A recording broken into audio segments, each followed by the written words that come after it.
لە هەر شوێنێکن بەڕێزانم سڵاوتان لێبێت جەژنی قوربان لە گشت موسڵمانانی جیان و موسڵمانانی کوردستان بە تایبەتی پیرۆز دەکەین و مێ دەکەین جەژنی قوربان و ڕۆژەکانی جەژنی قوربان بەخۆشی بۆ هەموو لایەک بگەڕێتەوە. لە چوارچەوەی پرۆگرامی باسی ڕۆژ ئەمڕۆ لەگەڵ میوانەکەم دکتۆر مەحموود عوسمان سیاسەتمەدار گفتوگۆ لەسەر پێگەی هەرێمی کوردستان لە عێراق دەکەین، ئایندەی هەرێمی کوردستان لە ناوچەکەدا چی بەسەردێ، پەیوەندیەکانی نێوان هەولێر و بەغدا و هەژمونی ئێران لە عێراق و کاریگەری ئەمریکا لە عێراق و چۆنیەتی هاوکێشە سیاسیەکان سەبارەت بە سیاسەتی هەرێمی کوردستان بەرامبەر بە دۆخی ئێستای عێراق لەگەڵ دکتۆر مەحموود عوسمان تاوتوێ دەکەین. دکتۆر زۆر بەخێر بێن بۆ باسی ڕۆژ. لە دەستپێکدا دەمەوێ لەوەوە دەست پێ بکەین، پێگەی هەرێمی کوردستان ئێستا لە عێراقدا چۆنی دەبینن؟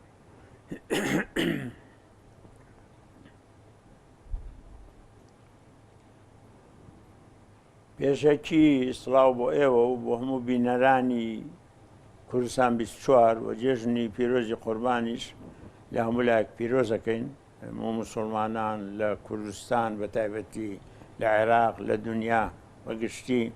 مێدەوارین بۆنەیەکی باش بێ بتوانن سوودی لێوەربگرن بەرەو پێش بچین. پێگەی هەرێمی کوردستان بەلای منەوە پەیوەندی بە دووسێ شتی گرنگەوە هەیە. گرنگترین شت یەکگرتن و یەکێتی لایەنە کوردیەکان خۆیانن، یعنی بتوانن وەکو میلەتێک ڕەفتار بکەن و بەیەکەوە لە بەغایە لە هەر شوێنێ بەیەکەوە قسە بکەن، بە یەکدان قسە بکەن. تەمەنەوە هێزێکیانداتێ، توانایکیانداتێ پشتیوانی میلەتەکەی خۆشیانە توان وەربگرن. دووهەمین شێوەی ئەو گفتوگویانەی کە ئیکەن لەگەڵ بەغا، ئەو کوتلە و ئەو حیزب و ئەو جەماعەتانەی کە لە بەغا ئێستا دەرچوون لە هەڵبژاردن و سەرگەرمی ئەوەن کە بەیەکەوەیە هەریەکە بەجیا کوتلەی خۆی دروستکا و بەتەمای ئەوەن بچن حکوومەت پێک بێنن، شێوەی ڕەفتار لەگەڵیان، شێوەی گفتوگۆ لەگەڵیان تا چه حەدێک چۆنە بێ ئەو پرۆگرامەی ئەی بنە پێشەوە. ئەوە دووهەم. سێهەمیش بمانەوێ نەمانەوێ ئێستا لە عێراقا دوو وڵات ڕۆڵێکی گرنگیان هەیە لە عێراقا و لە هەروە بووە لە 2003ەوە ئەمریکا لەلایە، ئێران لەلایە و ئێستا بلبلانەیەکی زۆر هەیە لە نێوانیان. جاران کە حکوومەت دروزە بوو طبعاً ملبلانەکە وا بوو مەسەن جاری وا هەبوو لەسەر سەرۆکوەزیر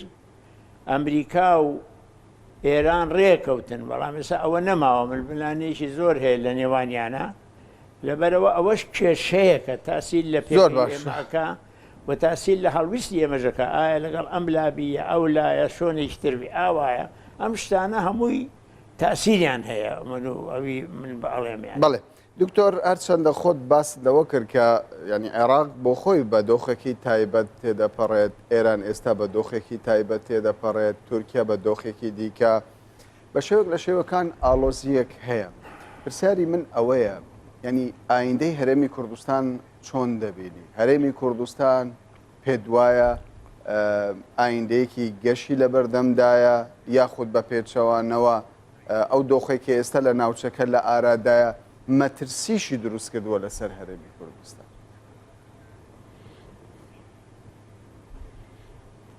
بەلای منەوە هەرێمی کوردستان خۆی ئێمە دیمان پاش ڕەفەراندەم هەموو دنیا بە ئێمەی وت کە ئێوە حەقتان نییە سەربەخۆ بن، ئەو مافەیان لە ئێمە چەندۆتەوە. پێش هەموو لایەنێک ئەمریکا و هەموو دەوڵەتانی گەورە و ئەوروپا و کۆمەلگای نێونەتەوەی مافیان نەداوە بە کوردۆک و میلەتێ مافی چارە نووسی هەبێ. دەوڵەتانی دەوروبەریشمان دیتان چۆن ڕەفتاریان کرد دژمان. لەبەرەوە بمانەوێ نەمانەوێ ئێستا ئێمە ئەبێ هەوڵ بین مافەکانمان و پێگەمان لە ناو عێراقا بچەسپێنین. مەبەسم کوردی باشوورە بە پێی دەستوری عێراقیکان دێ مافی باشی دیابنسپەکور ئەگەر جێبەجێ بکرێن و بەلای منەوە طبعاً ئەمە زۆر گرنگە بەڕاستی ئەگەر بتوانین ئێمە لەگەڵ ئەو حکوومەتەی عێراق کەیێتە پێش نازانی چۆنە بێ بە شێوەیەگە بێ کەی دێت بتوانین پێگەیەکمان هەبێت لە ناویە بەرنمەیە کە بە ئیتفاقیان لەگەڵ بکەین اتفاقی سیاسی ئیمزا کراو بێ و میکانیزمێ بۆ جێبەجێکردنی ئەو خاڵانی کە ئیمزایەکەن چووکە لە ڕابردووشە گفتوگۆ کراوە بەرنامە نووسراوە ئیمزا کراوە بەڵام پاشی وەکو پێویستە جێبەجێ نەکراوە دەبێت میکانیزمی هەبێ بۆ جێبەجێکردنی و خشتەیەکی کاتی شەبێ کەی جێبەجێکرێ حاڵەکان چۆنە بێ چۆن نابێ بەڕێی من ئەم شتانە هەمووی ڕۆڵی هەیە لەوەی ئایا هەرێمەکەمان چۆنە بێ لە عینی وەختە دەبێت لۆبیش لە دەرەوە بەردەوام بین لە هەموو وڵاتانی دنیا بۆی باسی ئەوە بکەین کە میلەتێکین مافی چارنووسمان هەیە و پێویستە وەکو میلەتی حسابمان بۆ بکەن لەسەر ئەجندەی خۆمان بین نەکەر کوردی باشوور بەڵکو وەکو نەتەوەیەک ئێمە حسابمان بۆ بکرێ ئەوەش گرنگە زۆر کە ئێمە هەوڵی بۆ بدەین هەمومان بەیەکەوە هەموو حیزبەکان بێکۆنە کار حیزبە بەجیا بەڕێی من بەو شێوەیە ئەتوانین زیاتر دەستکەوتمان هەبێەوە پێگەیەکی باشتر لە ناو دەرەوە بۆ خۆمان بەدەست بێنی باشە بەڕێستان وەکو دکتۆر مححمود عوسمان دەمەوێت بزانم گەشتبینن بۆ ئایندەی هەرێمی کوردستان یاخودنا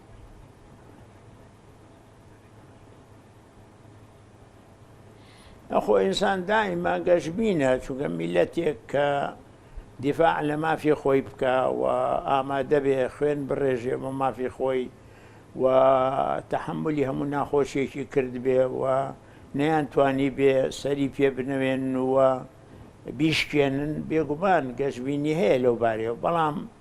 گەشتبینی بە تەنها کافی نییە بڵێ من گەشتبینم دەبێت کار بکەی بۆ ئەوەی دوا ڕۆژێکی باشت هەبێ و بتانی هەنگاو بە هەنگاو بچیتە پێشەوە بەڕێی من ئەگەر ئەو پەردەوازی هەمانە نەمێنێ حیزبەکان لە چوارچێوەی بەرژەوەندی کوردستانە یەک بگرنەوە بەرژەوەندی کوردستان بخانە پێش بەرژەوەندی تەسکی حیزبی لە بەغا بەو شێوەیە ڕفتار بکەن لە وڵاتانی تریش دڵنیا وردە وردە هەنگاو ئەنرێ بەرەو ئایندەیەکی باشتر وەکو وەزعی عێراقی وای بینن هەلایەنەکانی کە کێشیان لە ئێمە زۆرترە یان وەلیە بێ کێشە بنەوانیش لەبەر ئەوە بەڕێی من ئەوە گرنگە کاری بۆ بکەین یعنی بۆ ئەوەی گەشتبینیەکەمان بێتە دی و ئەو کێشانەی کە لە بەردەمان نایە و ناهێڵێ ئێمە پێش بکەوین هەوڵ بین ئەو کێشانە نەمێنن ئێمە ئەتوانین و بەلای منەوە ئەمە گرنگە و کوردستان پێگەی خۆی هەیە لە عێراقاوە کەس ناتوانێت ئەو پێگەی بسڕێتەوە بەڵام ئایا چۆن نەتوانین پێگەکە بەهێزتر بکەین چەسپاوتر بێ و سوودی هەبێ بۆ ئایندەی میلەتەکەمان باش زۆر جار بەرپرسانی هەرێمی کوردستان سیاسەتمەداران چاودێران باس دەوە دەکەن ئێستا ئەوەی لە بەغدا دەگوزەرێ لە ژیانی عێراق لە مێژووی عێراقدا دۆخێکی بەم شێوەی بەخۆ نەبینیوە تەنانەت باس دەوە دەکرێت ئەگەر حکوومەتیش پێک بهێندرێ تەمەنی لە 1 ساڵ تێپەڕ ناکە هەروەها باس دەوە دەکرێت ئەگەری ڕوبەڕووبوونەوەی چەکداری لە نێوان باڵەکانی شیعەیە بەڕێستان پێتان وایە دوای 16 ئۆکتۆبەر کە کوردستان دەتوانم بڵێم زیاتر لە 140 خاکی خۆی لە دەستدا ینی پێتان وایە دەرفەتێک دروست بووە لە ئایندەدا هەرێمی کوردستان بە هەر شێوەیەک بێت جارێکی دیکە بگەڕێتەوە ئەو ناوچانەی کە پێی دەگوترێت ناوچەی کوردستان یاخود ئەوەی لە دەستیدایە بەدەستی بهێنێتەوە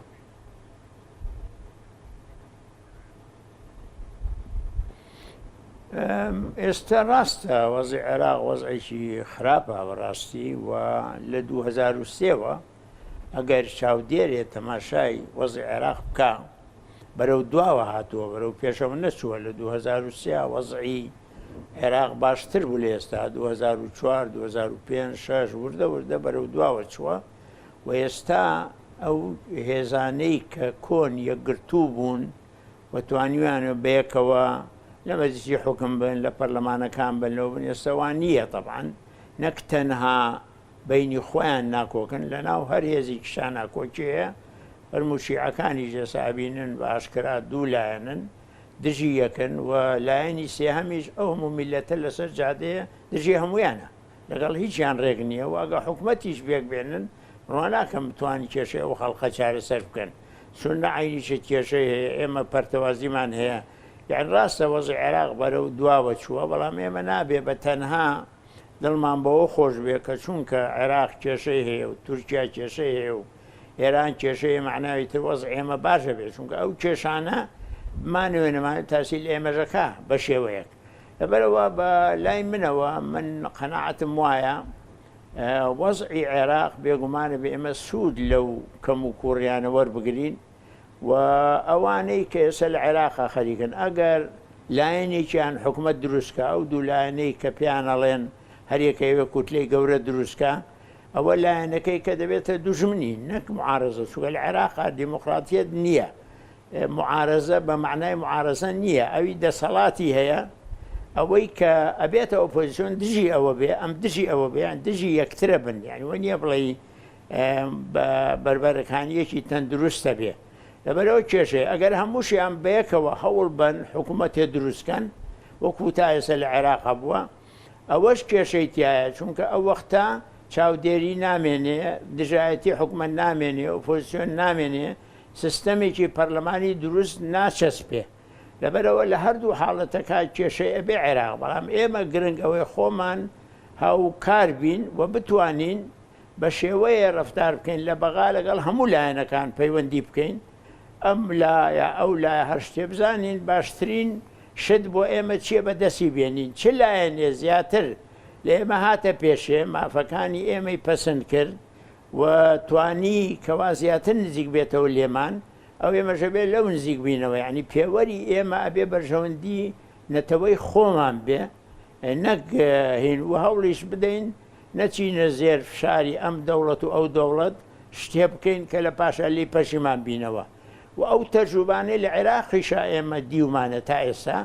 لە 2023 تا ئێستا فڵان سەرک وەزیر بووە فڵان سەرک وەزیر بووە و تایە سەرکەوت و نەبووین دووبارەی نەکەینەوە بەڕێی من تەجروبەکانی کە سەرکەوتنی تیانە بووە و ئێمە زەرمان تیا کردووە و سوودی بۆ عێراقیش نەبووە پێویست ناکات دووبارە بکرێنەوە باشە بە بۆ چوونی بەڕێستان کورد دەبێ لەگەڵ کامە لایەن گفتوگۆ بکە هەرچەندە ینی ئەوەی کە زانراوە دوو کوتلەی بەهێز هەیە یەکێکیان هادی عامری سەرۆکایەتی دەکات ئەوەی دیکەشیان موقتەدا سەدرە بە پێی ئەو ئەزمونەی کە بەڕێستان لە ڕووی سیاسیەوە هەم سەبارەت بە عێراق هەم سەبارەت بە کوردستان و ناوچەکە هەتانە پێ دوایە باشتر کامە لایەنە کە کورد لەگەڵی گفتوگۆ بکە بەلای منەوە کورد دەبێ لەگە هەمویان گفتوگۆ بکەوە من حەزمە کەرێسا وەفدی کوردی لە بەغا بێ یان هیچ پێویست ناکە دانیشتن بڵێن پاش جێژن و پاش جێژم بڵێن پاش هەفتەیەکی تر و لێرە دابنیشن بە تەما بن کوتلە بە کوتلە بێن بۆ لایەنەوە هەڵەیە بەڕێی من دەبوو لەوێ بن ئەوانیش کوتلەکان ئەوەی کە ئەتوانن لەوێ بن یەکێتی و پارتی بە یەکەوەی هەموو لایەنەکان پەیوەندی بکەن لایەنەکان ببینن هەر یەکە بەجیا وەکو میحوار وەکو هەر شتێ تا بزانن چیان پێ چی ئەڵێن بە تەمای چین یعنی من ڕێی من ئەوە ڕاز نییە کە ئێمە هەر دوای بخەین و نەچین بیرم یێتەوە لە 2014 هەروە بووین تا ئاخر جار ئاخر شەو ئێمە کۆبنەوەمان کە بۆی بریار بدەین لەوێ وەزارەت دروست بوو و حکوومەتی عیبادی ئامادە نەبوو سەعاتێ دوای خە لەبەر ئێمە و کۆنیش عینیشە لەبەرەوە من پێم باش نییە کە ئێمە لە بەغاوە دوور بین لێرەوە هەوڵی چالاکی وانە بدەین حەقە زووتر بچن لەوێ پەیوەندی بکەن بمێنەوە ماوەیەک لەگەڵ هەموو لایەنەکان پەیوەندی بکەن فەرقی لایەنەکان لای من فەرقیان نییە منسبەت کێشەی کورد هەردوو لایەنەکە بە شێوەیەکی وەکو یەک تەماشای کێشەوە ئێوە دیتان پاش ڕێفراندەم چیان لەگەڵ کورد کرد چ ڕەفتاریان کرد چەند دژی بوون هەمویان بەیەکەوە بوون هیچیان فەرقی نەبوو لەگەڵ ئەویتە لەبەرەوە من فەرقێکی زۆر ئەساسی نابینم بەڵام دیسانیش بێ بچەند قسەیان لەگەڵ بکەن یەکەیەکە بزانن کامیان ئامادەن لایەنی کەمی ئەو شتانەی کە ئێمە هەمانە جێبەجێکەن ئامادەن بێنە پێشەوە ئاوانن دەستکەوت بدەن بەومی ئامادەن دەستور جێبەجێ بکەن شەراکەت جێبەجێ بکەن تا کورد ئامادە بێ بەڵام لە ئاخر هەموو شتێت تەواو بێ پەلە پەڕاکەی تۆ بچێ بەغاشتن لە چیزەتی و هیچ دەست ناکەوێت حەزەکەم ئەو تەرجمەی کۆن دووبارە نەبێتەوە دکتۆر لە ماوەی تەمەنی ڕاگەیاندنمدا چەندین دیدارم لەگەڵ بەڕێستان کردووە زۆر جار جەنابتان باستان لەوە کردووە کە پێویستە نێوماڵی کورد یەک بێ حزبەکان بە یەکەوە لەسەر یەک مێزدا بنوشن و یەک پرۆژیان هەبێ بۆ بەغدا و تەنانەت بۆ ناوچەکەش. بە پێی ئەزمموی بەڕێستان بۆچی حزبەکانی کوردستانی ناتوانن ڕێک بکەون؟ یعنی ئەگەر بەرچاوڕوونی زیاتر بدەیت بە بینەران بەرژەوەندیە تایبەتیەکانن یاخود هۆکارەکە بەرژەوەندی گشتیە؟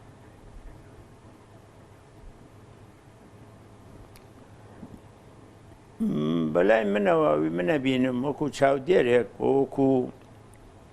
شخصێکی سەربەخۆ کە لەگەڵ هەموو لایەنەکان من پەیوەندیم هەیە و ڕێی هەمووشیانە بینم چۆنە ڕێزم هەیە بۆیان وا بزانم حیزبایەتی تەسک باڵا دەستە، یعنی وای لێ هاتووە هەر حیزبە بەرژەوەندی خۆی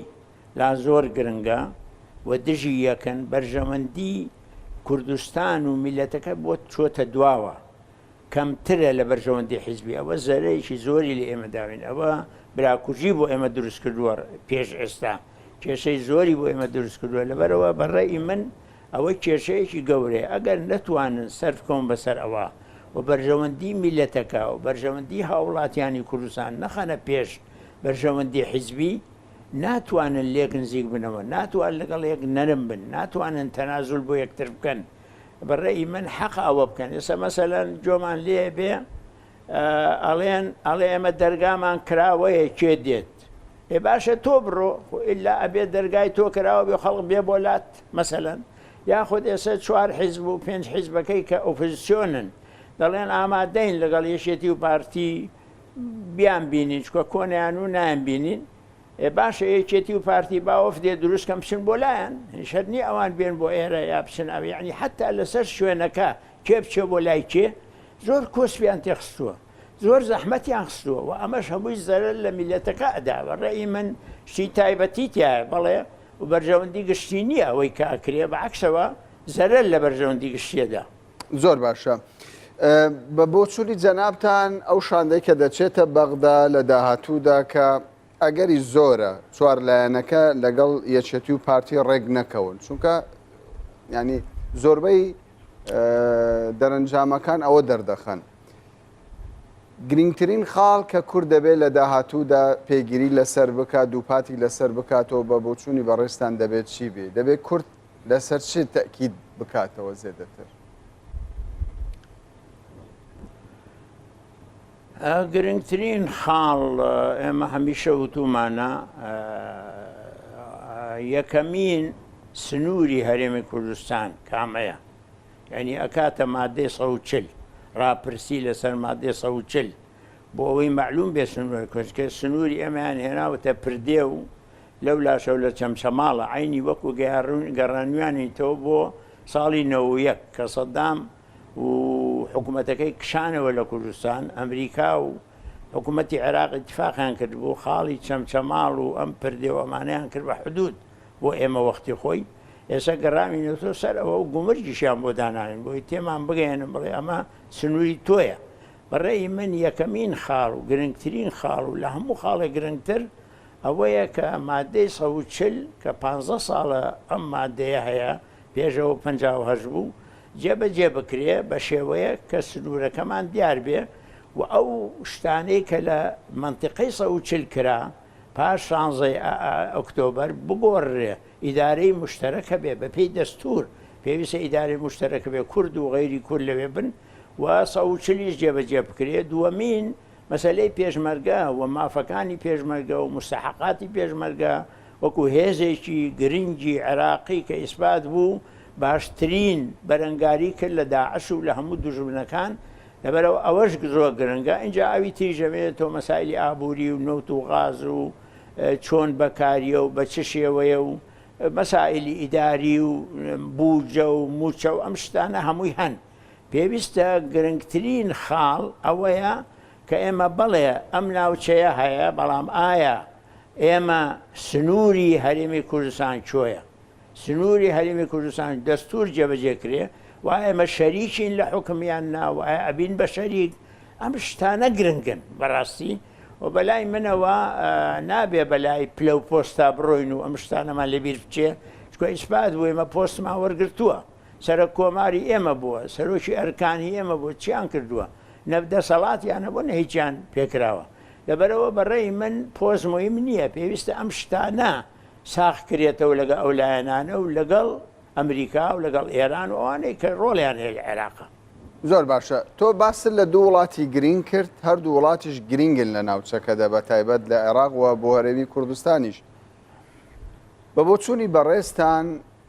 کورد توانیویەتی بەرژەوەندی خۆی بپارێزێت لەو شەڕە ناڕاستە و خۆی کە لە نێوان ئێران و ئەمریکا لەسەر خاچی عێراقدا هەیە؟ کورد سیاسەتێکی ژیرانەی گرتۆتە بەر لە ڕابردوودا، لە داهاتوودا دەبێت چی بکات؟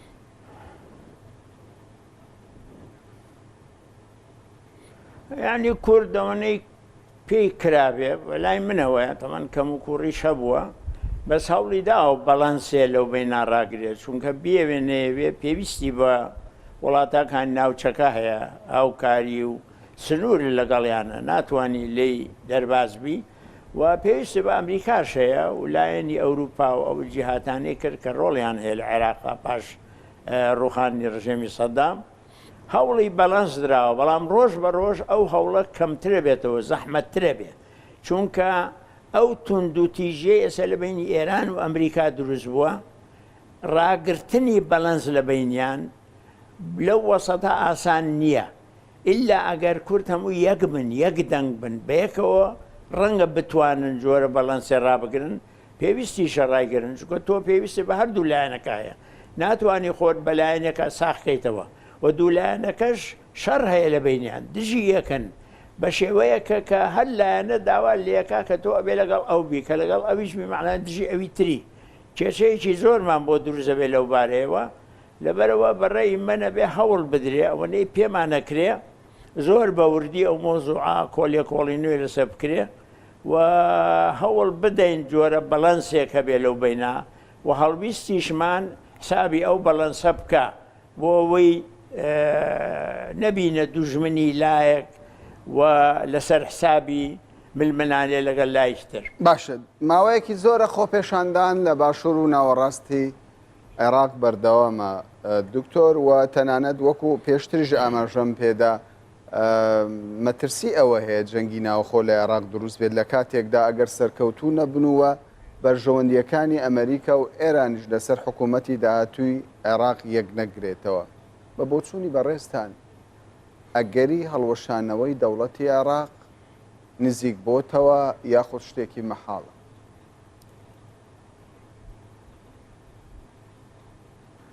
من بەڕێی من دەوڵەت نییە لە عێراقا، نەتوانراوە لە 2003ەوە دەوڵەت دروست بکرێ لە عێراق. دەوڵەتێک هەبوو، دەوڵەتێکی ستەمکار و خوێنڕێژ و خراپ لە زمانی سەدامە، ئەوە ڕووخا. پاشەوە نەتوانراوە دەوڵەتی کە بینا بکرێ، زیاتر دەسەڵات بیناکراوە و ململانەی حیزبی هەبووە، ململانەی کوتلەکان پێکاتەکان لەگەڵ یەکتر نەیانتوانیوە نە دەستور جێبەجێ بکەن وەکو یەک نەوەکو پێویستە و نە دەوڵەتیش دروستکەن. لەبەرەوە شتێک نییە پێ بڵێ دەوڵەت ئیمڕۆ لە عێراقا چەندین دەسەڵات هەیە، هەر لایەنە دەسەڵاتی خۆی هەیە، هێزی چەکدار هەیە، ملیشیات هەیە، هەمووی تێکەڵ بووە بە تەواوی و هەر یەکە دەسەڵاتی خۆی هەیە، نفوس هەیە، دژایەتی یەکترەکەن و هەر یەکە پەیوەندی بەم دەوڵەت و بەو دەوڵەتەیە. لەبەرەوە بەداخەوە نەتوانراوە دەوڵەت دروست بێ و ئەوەش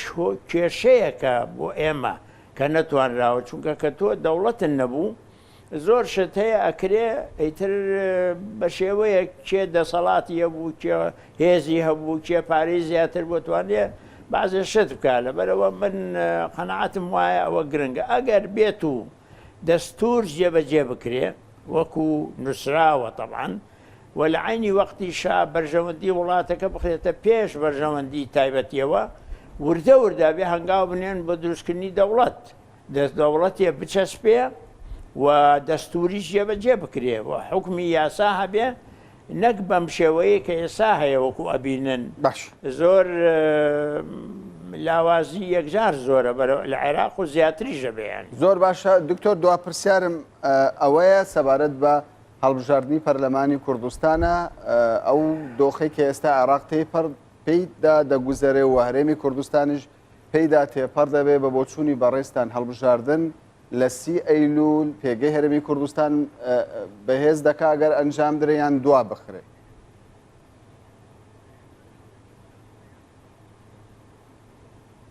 بەلای منەوە هەڵبژاردن ئەگەر لە کاتی خۆیان بکرێ باشە، بەڵام ئەگەر هەموو لایەنەکانیش بینی خۆیان پێیان باش بوو کە ئەو هەڵبژاردنە بکەوێتە وەختێ خەسەقامگیریە لە عێراقا هەبێ حکوومەتێ دروست بوو بێ وەزعی تایبەتی ئەوە شتێکترە، ئەوە گەڕێتەوە بۆ لایەنەکان. ڕاستە حکوومەت بریای لێدا، بەڵام لایەنەکان ئەگەر ڕەئی بدەن حکوومەتیش بریارەکەی گۆڕێەوە نازانم تا چه حەدی ئەیدەنیان نە. ئەمە لایەکی ترەوە بەڕێی من هەڵبژاردننی پەرلەمانی کوردستان کەم و کوڕێکی زۆر گەوری تایە، هەمیشە هەمان بووە و عیلاجی ناکەن. چەند جار باسمان کردووە هیچ مەسئولێ لەوانە نییە کە کاندیدن بۆ پەرلەمان. معنایەوەیە پەرلەمانەکە دەبێتە زۆر لاوەکی وەکو جاران، بریار لە دەرەوەی پەرلەمانە بێ، بریار بەدەستەکان لە دەرەوەی پەرلەمانە من هەمە گەڕێتەوە زای سەرکردایەتی حیزبەکان، لەبەرەوە پەرلەمانەکە هەبێ نەبێت تاسیرێکی گەورەی نابێت. دەبوو لە سەرەتاوە لێپرسراوەکان، بەرپرسەکان، مەسئولی حیزبەکان خۆیان کاندیدکەن چە ناو پەرلەمان، بۆی پەرلەمان بێ بە مەرجع بریار بدا بتوانێت کێشە چارەسەر بکە، نەک بێ بە هەیئەتێکی لاوەکی و بریاریش لە دەرەوە بێ و پەرلەمان چاوی لەسەر لە بریاری دەرەوە بێ و ئەویش بڵێ ئمۆری بکانێکە. بەڕێی من ئەو کەم و کوڕێ گەورەیە هەیە و دیارەت لە 30 ئەیلولی شاهرەمێنێ لەوە ئەچی ناچێ چارەسەریان کردوێ. بەڵێ بەڕێز دکتۆر مەحموود عوسمان سیاست مەداری کورد زۆر زۆر سوپاست دەکەین کە کاتی خۆت بە ئێمەدا. زۆر سپاس سەرکەوتوون. بینەران و بیسەرانی بەڕێز سوپاس بۆ ئێوەش کە لەگەڵمان بوون. دووبارە جەژنتان پیرۆز.